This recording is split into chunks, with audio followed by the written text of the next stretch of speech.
अस्सलाम वालेकुम सामीन। 3 ज़िलहिज्जा की तारीख शुरू हो चुकी है, 20 मई है। ख़बर का उन्वान है बंगाल में CAA लागू।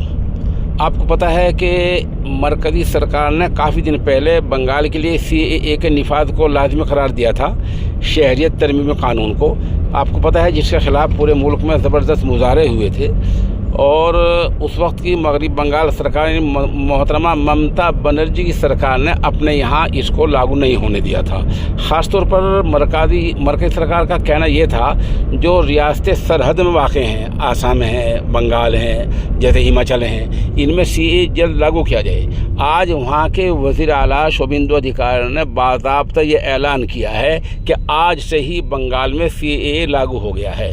जिनका नाम उस फहरिस्त में नहीं होगा उनको गिरफ्तार करके बाहर भेज दिया जाएगा। ये वाज़ेह बयान वहाँ के वज़ीर आला ने दिया है।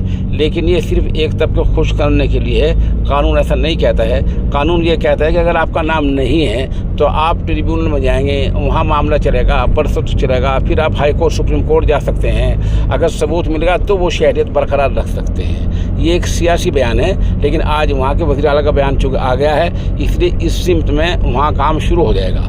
अब मसला शुरू है उन 33 लाख वोटरों का जिनके नाम इलेक्शन से पहले नहीं आए हैं और वो 5-6 लाख नाम चुनाव ट्रिब्यूनल ने जोड़ दिए थे, फिर भी 27-28 लाख नाम बाकी रहते हैं। उनके बारे में ये कहा था कि बाद में सोचेंगे। अब देखना यह है कि उन 28 लाख जो लोग रह रहे हैं उनका आगे क्या होगा। आप हमारे साथ बने रहें। इस खबर पर हमारी पूरी निगाह है। जैसे जैसे जब भी अपडेट होगी उसी वक्त इंशाल्लाह आपको मुत्तला किया जाएगा।